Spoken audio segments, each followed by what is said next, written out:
H. Evans. Cleopatra by Jacob Abbott. Chapter 12. The End of Cleopatra. Infatuation of Antony, his early character, powerful influence of Cleopatra over Antony, indignation at Antony's conduct, plans of Cleopatra, Antony becomes a misanthrope, his hut on the island of Pharos, Antony's reconciliation with Cleopatra, scenes of revelry. Cleopatra makes a collection of poisons, her experiments with them, Antony's suspicions, Cleopatra's stratagem, the bite of the asp, Cleopatra's tomb, progress of Octavius, proposal of Antony, Octavius at Pelusium, Cleopatra's treasures, fears of Octavius, he arrives at Alexandria, the sally, the unfaithful captain, disaffection of Antony's men, desertion of the fleet, false rumour of Cleopatra's death, Antony's despair, Eros, Antony's attempt to kill himself, Antony taken to Cleopatra, she refuses to open the door, Antony taken in at the window, Cleopatra's grief, death of Antony, Cleopatra made prisoner, treatment of Cleopatra, Octavius takes possession of Alexandria, Antony's funeral, Cleopatra's wretched condition, Cleopatra's wounds and bruises, she resolves to starve herself, threats of Octavius, their effect, Octavius visits Cleopatra, her wretched condition, the false inventory, Cleopatra in a rage, Octavius deceived, Cleopatra's determination, Cleopatra visits Antony's tomb, her composure on her return, Cleopatra's supper, the basket of figs, Cleopatra's letter to Octavius, she is found dead, death of Charmian, amazement of the bystanders, various conjectures as to the cause of Cleopatra's death, opinion of Octavius, his triumph. The case of Mark Antony affords one of the most extraordinary examples of the power of unlawful love to lead its deluded and infatuated victim into the very jaws of open and recognized destruction that history records. Cases similar in character occur by thousands in common life, but Antony's, though perhaps not more striking in itself than a great multitude of others have been, is the most conspicuous instance that has ever been held up to the observation of mankind. In early life, Antony was remarkable, as we have already seen, for a certain savage ruggedness of character, and for a stern and indomitable recklessness of will, so great that it seemed impossible that anything human should be able to tame him. He was under the control, too, of an ambition so lofty and aspiring that it appeared to know no bounds, and yet we find him taken possession of, in the very midst of his career and in the height of his prosperity and success, by a woman, and so subdued by her arts and fascinations as to yield himself wholly to her guidance, and allow himself to be led about by her entirely at her will. She displaces whatever there might have been that was noble and generous in his heart, and substitutes therefore her own principles of malice and cruelty. She extinguishes all the fires of his ambition, originally so magnificent in its aims that the world seemed hardly large enough to afford it scope, and instead of this lofty passion, fills his soul with a love of the lowest, vilest, and most ignoble pleasures. She leads him to betray every public trust, to alienate from himself all the affections of his countrymen, to repel most cruelly the kindness and devotedness of a beautiful and faithful wife, and finally to expel this wife and all of his own legitimate family from his house. And now, at last, she conducts him away in a most cowardly and ignoble flight from the field of his duty as a soldier, he knowing all the time that she is hurrying him to disgrace and destruction, and yet utterly without power to break from the control of his invisible chains. The indignation which Antony's base abandonment of his fleet and army at the Battle of Actium excited over all that part of the empire which had been under his command was extreme. There was not the slightest possible excuse for such a flight. His army, in which his greatest strength lay, remained unharmed, and even his fleet was not defeated. The ships continued their combat until night, notwithstanding the betrayal of their cause by their commander. They were at length, however, subdued. The army also, being discouraged and losing all motive for resistance, yielded too. In a very short time the whole country went over to Octavius's side. In the meantime, Cleopatra and Antony, on their first return to Egypt, were completely beside themselves with terror. Cleopatra formed a plan for having all the treasures that she could save, and a certain number of galleys sufficient for the transportation of these treasures, and a small company of friends, carried across the Isthmus of Suez and launched upon the Red Sea, in order that she might escape in that direction, and find some remote hiding place and safe retreat on the shores of Arabia or India, beyond the reach of Octavius's dreaded power. She actually commenced this undertaking and sent one or two of her galleys across the isthmus, but the Arabs seized them as soon as they reached their place of destination, and killed or captured the men that had them in charge, so that this desperate scheme was soon abandoned. She and Antony then finally concluded to establish themselves at Alexandria, and made preparation as well as they could for defending themselves against Octavius there. Antony, when the first effects of his panic subsided, began to grow mad with vexation and resentment against all mankind. He determined that he would have nothing to do with Cleopatra or with any of her friends, but went off in a fit of sullen rage and built a hermitage in a lonely place on the island of Pharos, where he lived for a time, cursing his folly and his wretched fate, and uttering the bitterest invectives against all who had been concerned in it. Here tidings came continually in, informing him of the defection of one after another of his armies, of the fall of his provinces in Greece and Asia Minor, and of the irresistible progress which Octavius was now making toward universal dominion.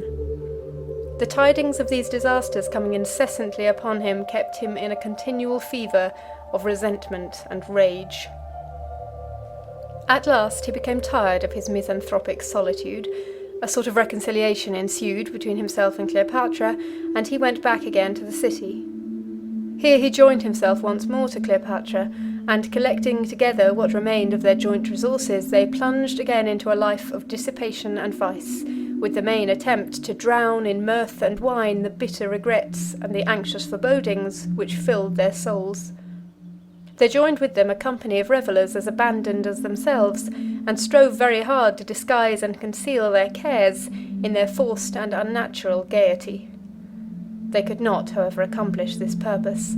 Octavius was gradually advancing in his progress, and they knew very well that the time of his dreadful reckoning with them must soon come, nor was there any place on earth in which they could look with any hope of finding a refuge in it from his vindictive hostility.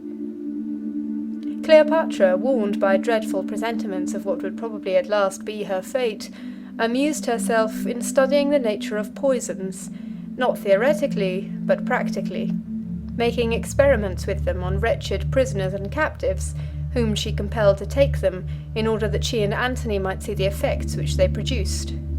She made a collection of all the poisons which she could procure, and administered portions of them all, that she might see which were sudden and which were slow in their effects, and also learn which produced the greatest distress and suffering, and which, on the other hand, only benumbed and stupefied the faculties, and thus extinguished life with the least infliction of pain. These experiments were not confined to such vegetable and mineral poisons as could be mingled with the food or administered in a potion. Cleopatra took an equal interest in the effects of the bite of venomous serpents and reptiles.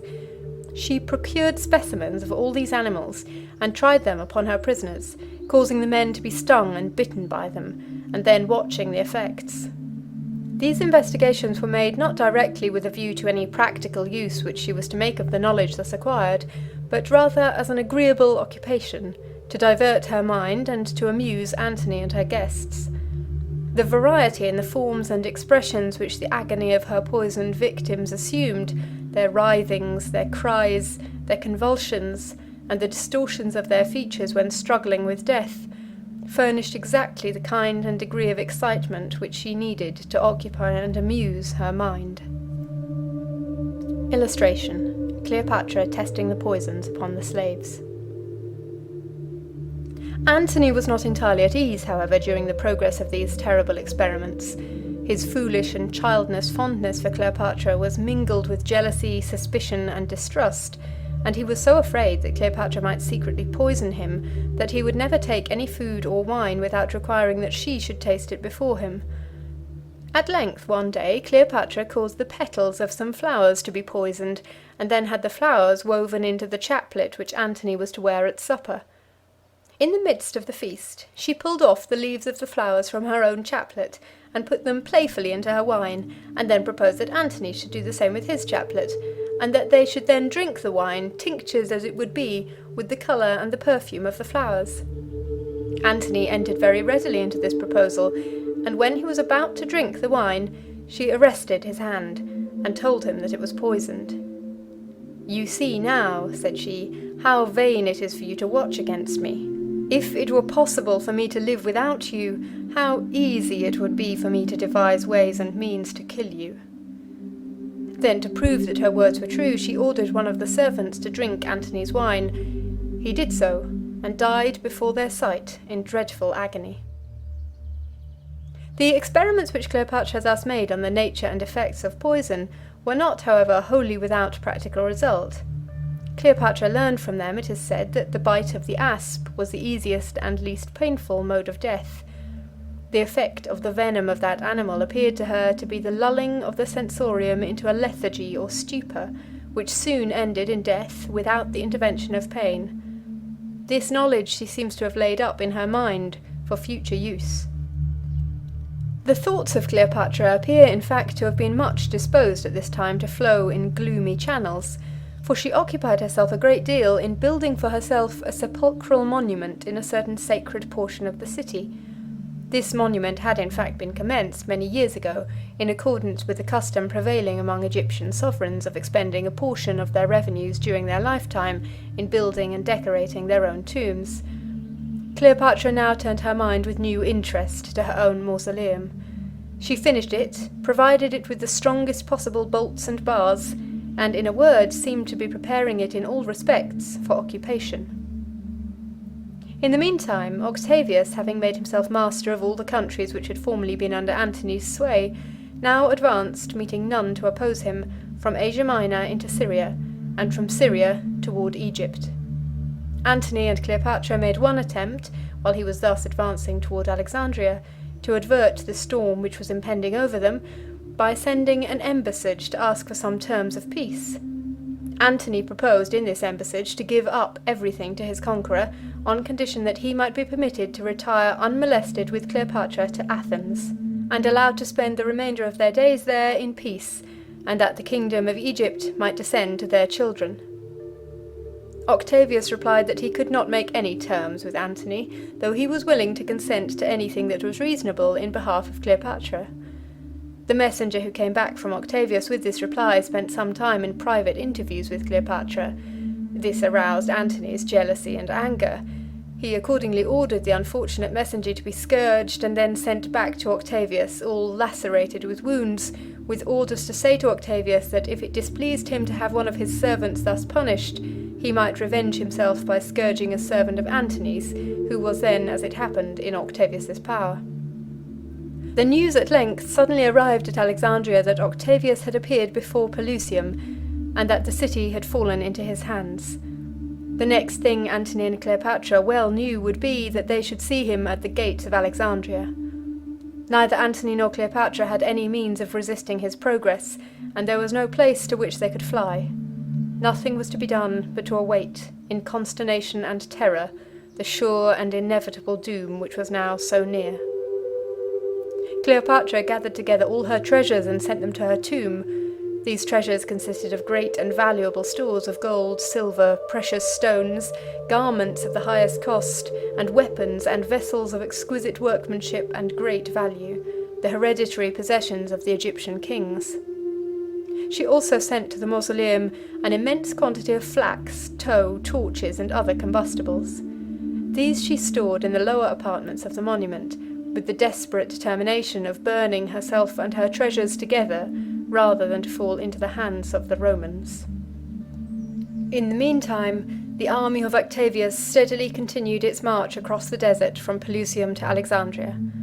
On the way, Octavius learned, through the agents in communication with him from within the city, what were the arrangements which Cleopatra had made for the destruction of her treasure whenever the danger should become imminent of its falling into his hands. He was extremely unwilling that this treasure should be lost, Besides its intrinsic value, it was an object of immense importance to him to get possession of it for the purpose of carrying it to Rome as a trophy of his triumph. He accordingly sent secret messengers to Cleopatra, endeavouring to separate her from Antony, and to infuse her mind with the profession that he felt only friendship for her, and did not mean to do her any injury, being in pursuit of Antony only. These negotiations were continued from day to day, while Octavius was advancing. At last the Roman army reached Alexandria, and invested it on every side. As soon as Octavius was established in his camp under the walls of the city, Antony planned a sally, and he executed it in fact with considerable energy and success. He issued suddenly from the gates, at the head of as strong a force as he could command, and attacked a body of Octavius's horsemen. He succeeded in driving these horsemen away from their position, but he was soon driven back in his turn, and compelled to retreat to the city, fighting as he fled to beat back his pursuers. He was extremely elated at the success of this skirmish. He came to Cleopatra with a countenance full of animation and pleasure, took her in his arms and kissed her, all accoutred for battle as he was, and boasted greatly of the exploit which he had performed. He praised, too, in the highest terms, the valour of one of the officers who had gone out with him to the fight, and whom he had now brought to the palace to present to Cleopatra. Cleopatra rewarded the faithful captain's prowess with a magnificent suit of armour made of gold. Notwithstanding this reward, however, the man deserted Antony that very night, and went over to the enemy. Almost all of Antony's adherents were in the same state of mind. They would have gladly gone over to the camp of Octavius if they could have found an opportunity to do so. In fact, when the final battle was fought, the fate of it was decided by a grand defection in the fleet, which went over in a body to the side of Octavius. Antony was planning the operations of the day and reconnoitring the movements of the enemy from an eminence which he occupied at the head of a body of foot soldiers, all the land forces that now remained to him, and looking off from the eminence on which he stood towards the harbour, he observed a movement among the galleys. They were going out to meet the ships of Octavius, which were lying at anchor not very far from them. Antony supposed that his vessels were going to attack those of the enemy, and he looked to see what exploits they would perform. They advanced towards Octavius's ships, and when they met them, Antony observed to his utter amazement that instead of the furious combat that he had expected to see, the ships only exchanged friendly salutations by the use of the customary naval signals, and then his ships, passing quietly round, took their positions in the lines of the other fleet. The two fleets had thus become merged and mingled into one. Antony immediately decided that this was Cleopatra's treason. She had made peace with Octavius, he thought, and surrendered the fleet to him as one of the conditions of it. Antony ran through the city, crying out that he was betrayed, and in a frenzy of rage sought the palace. Cleopatra fled to her tomb. She took in with her 1 or 2 attendants, and bolted and barred the doors, securing the fastenings with the heavy catches and springs that she had previously made ready. She then directed her women to call out through the door that she had killed herself within the tomb. The tidings of her death were borne to Antony. It changed his anger to grief and despair.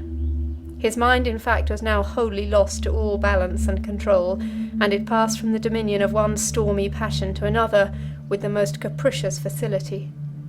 He cried out with the most bitter expressions of sorrow, mourning, he said, not so much Cleopatra's death, for he should soon follow and join her, as the fact that she had proved herself so superior to him in courage at last, in having thus anticipated him in the work of self-destruction.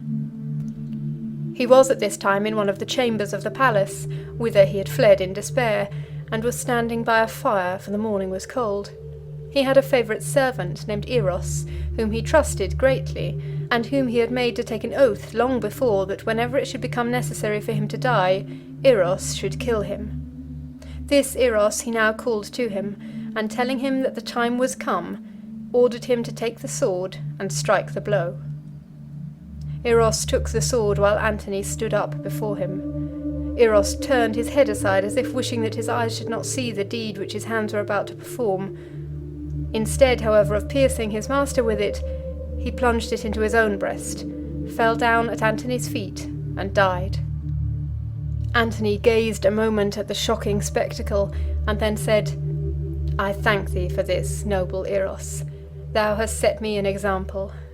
I must do for myself what thou couldst not do for me." So saying, he took the sword from his servant's hands, plunged it into his body, and, staggering to a little bed that was near, fell over upon it in a swoon. He had received a mortal wound. The pressure, however, which was produced by the position in which he lay upon the bed, staunched the wound a little, and stopped the flow of blood. Antony came presently to himself again, and then began to beg and implore those around him to take the sword and put him out of his misery. But no one would do it. He lay for a time suffering great pain, and moaning incessantly, until at length an officer came into the apartment, and told him that the story which he had heard of Cleopatra's death was not true, that she was still alive, shut up in her monument, and that she desired to see him there. This intelligence was the source of new excitement and agitation. Antony implored the bystanders to carry him to Cleopatra, that he might see her once more before he died. They shrank from the attempt, but after some hesitation and delay, they concluded to undertake to remove him. So, taking him in their arms, they bore him along, faint and dying, and marking the track with his blood, toward the tomb. Cleopatra would not open the gates to let the party in. The city was all in uproar and confusion through the terror of the assault which Octavius was making upon it, and she did not know what treachery might be intended.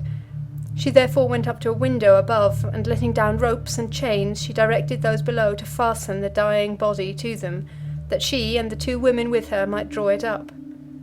This was done. Those who witnessed it said that it was a most piteous sight to behold, Cleopatra and her women above exhausting their strength in drawing the wounded and bleeding sufferer up the wall, while he, when he approached the window, feebly raised his arms to them that they might lift him in.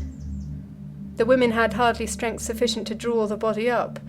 At one time it seemed that the attempt would have to be abandoned, but Cleopatra reached down from the window as far as she could to get hold of Antony's arms, and thus, by dint of great effort, they succeeded at last in taking him in.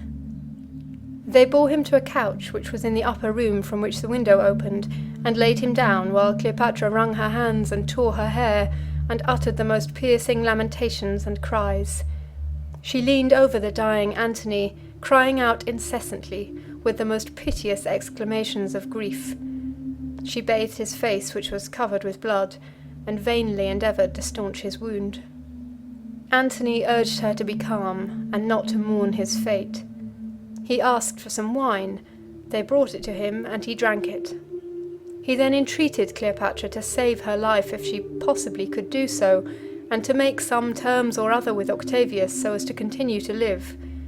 Very soon after this he expired.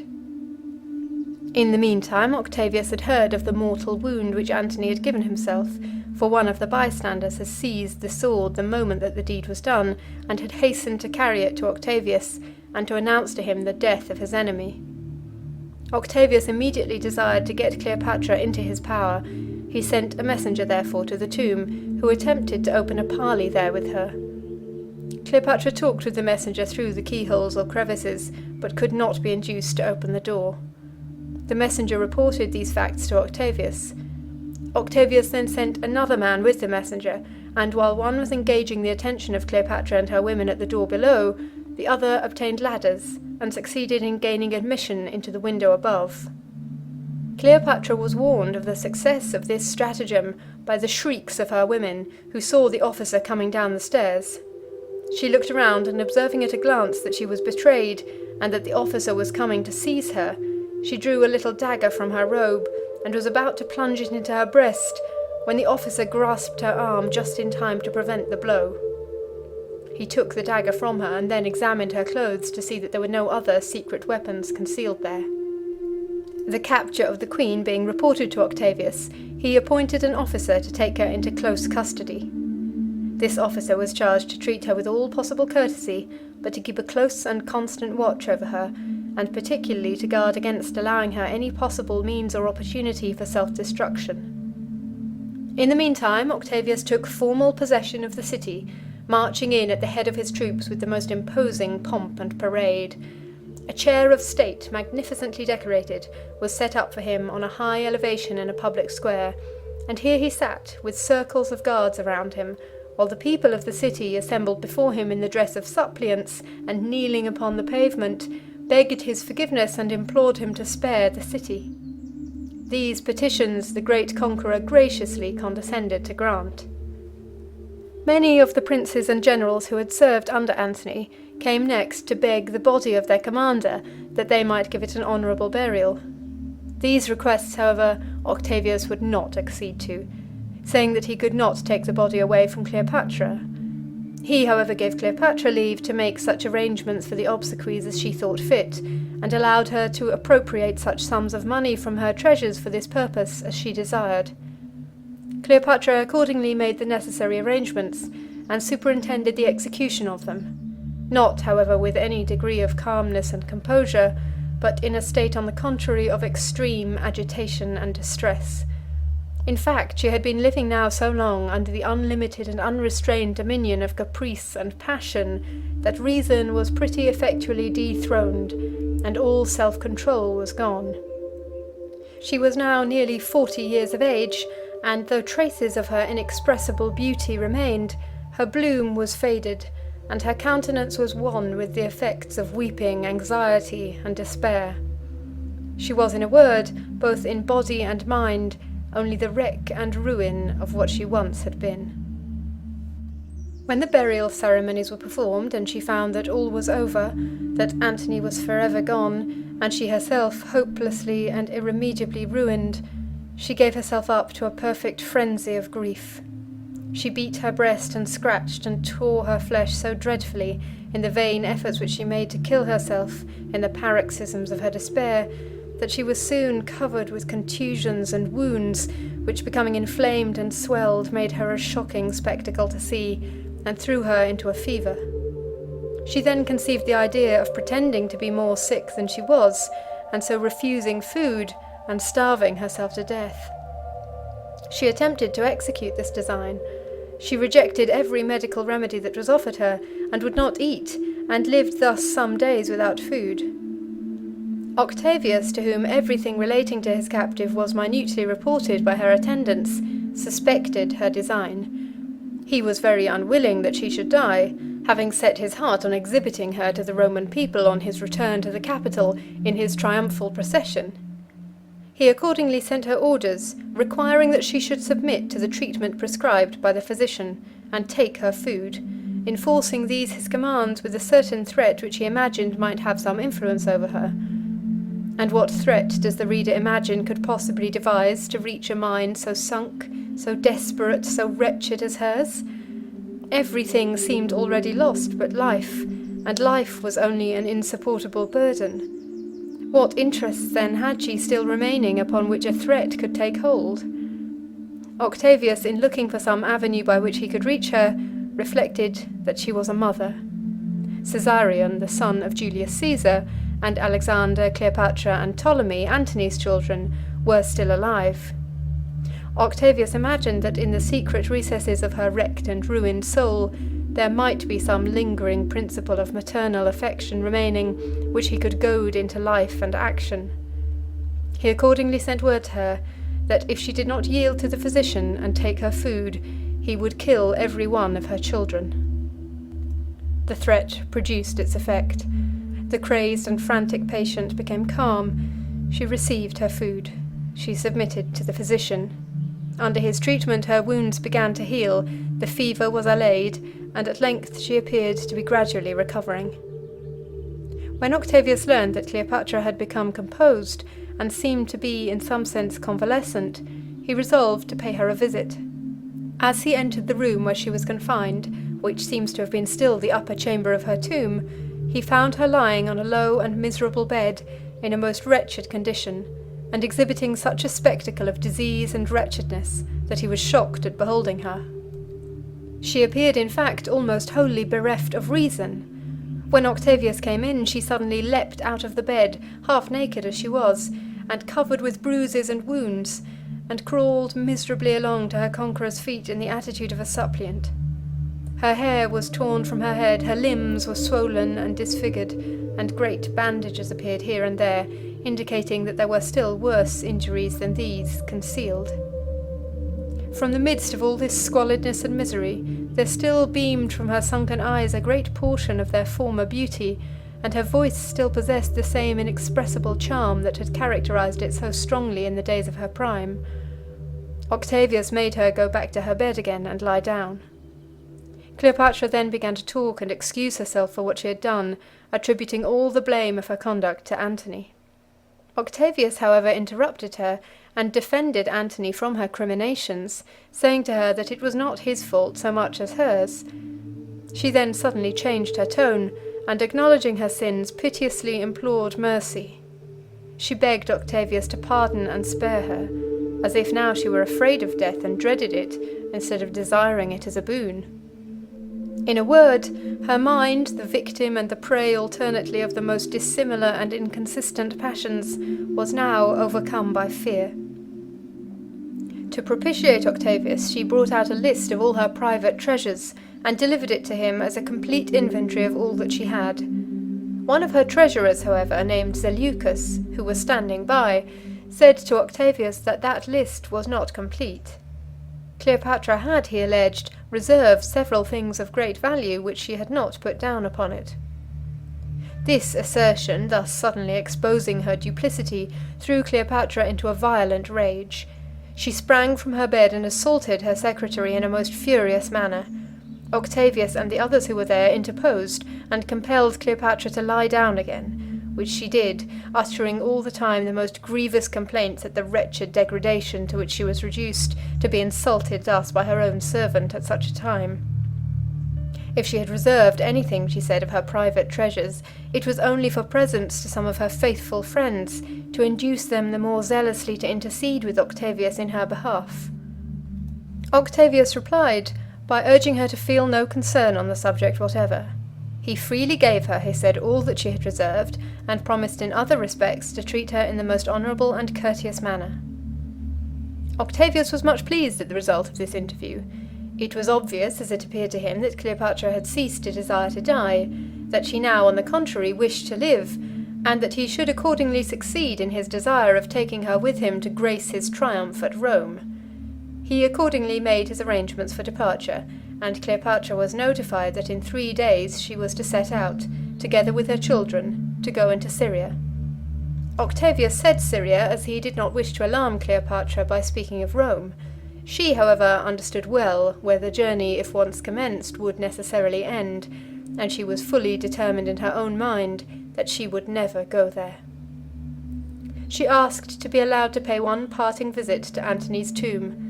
This request was granted, and she went to the tomb with a few attendants, carrying with her chaplets and garlands of flowers. At the tomb her grief broke forth anew and was as violent as ever.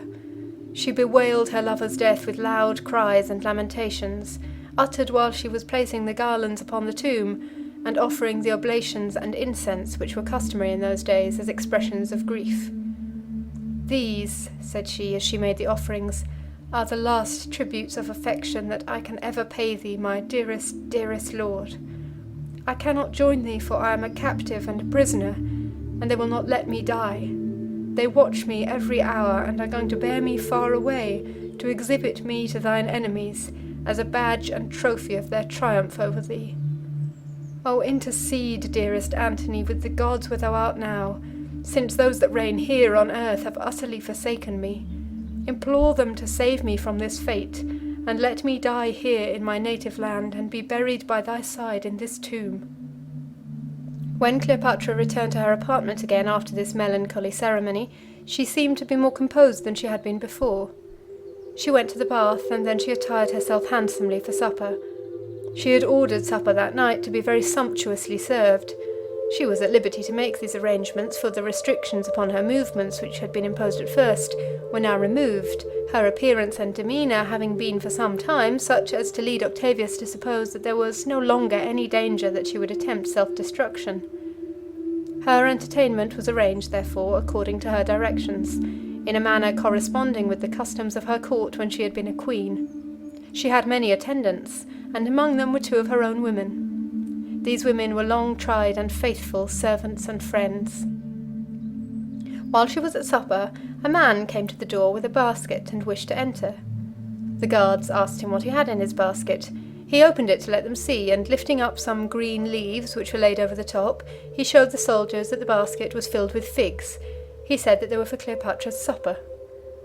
The soldiers admired the appearance of the figs, saying that they were very fine and beautiful. The man asked the soldiers to take some of them. This they declined, but allowed the man to pass in. When the supper was ended, Cleopatra sent all of her attendants away, except the 2 women. They remained. After a little time, one of these women came out with a letter for Octavius, which Cleopatra had written, and which she wished to have immediately delivered. One of the soldiers from the guards stationed at the gates was accordingly dispatched to carry the letter. Octavius, when it was given to him, opened the envelope at once, and read the letter, which was written, as was customary in those days, on a small tablet of metal. He found that it was a brief but urgent petition from Cleopatra, written evidently in agitation and excitement, praying that he would overlook her offence and allow her to be buried with Antony. Octavius immediately inferred that she had destroyed herself. He sent off some messengers at once, with orders to go directly to her place of confinement and ascertain the truth, intending to follow them himself immediately. The messengers, on their arrival at the gates, found the sentinels and soldiers quietly on guard before the door, as if all were well. On entering Cleopatra's room, however, they beheld a shocking spectacle. Cleopatra was lying dead upon a couch. One of her women was upon the floor, dead too. The other, whose name was Charmian, was sitting over the body of her mistress, fondly caressing her, arranging flowers in her hair, and adorning her diadem. The messengers of Octavius, on witnessing this spectacle, were overcome with amazement, and demanded of Charmian what it could mean. "It is all right," said Charmian. "Cleopatra has acted in a manner worthy of a princess descended from so noble a line of kings." As Charmian said this, she began to sink herself, fainting upon the bed, and almost immediately expired. The bystanders were not only shocked at the spectacle which was thus presented before them, but they were perplexed and confounded in their attempts to discover by what means Cleopatra and her women had succeeded in effecting their design. They examined the bodies, but no marks of violence were to be discovered. They looked all around the room, but no weapons and no indication of any means of poison were to be found. They discovered something that appeared like the slimy track of an animal on the wall toward a window, which they thought might have been produced by an asp, but the reptile itself was nowhere to be seen. They examined the body with great care, but no marks of any bite or sting were to be found, except that there were 2 very slight and scarcely discernible punctures on the arm, which some persons fancied might have been so caused. The means and manner of her death seemed to be involved in impenetrable mystery. There were various rumours on the subject subsequently in circulation, both at Alexandria and at Rome, though the mystery was never fully solved. Some said that there was an asp concealed among the figs which the servant man brought in the basket, that he brought it in that manner by a preconcerted arrangement between him and Cleopatra, and that when she received it, she placed the creature on her arm. Others say that she had a small steel instrument like a needle, with a poisoned point, which she had kept concealed in her hair, and that she killed herself with that without producing any visible wound. Another story was that she had an asp in a box somewhere in her apartment, which she had reserved for this occasion, and when the time finally came, that she pricked and teased it with a golden bodkin to make it angry, and then placed it upon her flesh and received its sting. Which of these stories, if either of them was true, could never be known. It has, however, been generally believed among mankind that Cleopatra died in some way or other by the self-inflicted sting of the asp, and paintings and sculptures without number have been made to illustrate and commemorate the scene. This supposition in respect to the mode of her death is in fact confirmed by the action of Octavius himself on his return to Rome, which furnishes a strong indication of his opinion of the manner in which his captive at last deluded him. Disappointed in not being able to exhibit the Queen herself in his triumphal train, he caused a golden statue representing her to be made, with an image of an asp upon the arm of it. and this sculpture he caused to be borne conspicuously before him in his grand triumphal entry into the capital, as the token and trophy of the final downfall of the unhappy Egyptian queen. End of chapter 12. End of Cleopatra by Jacob Abbott.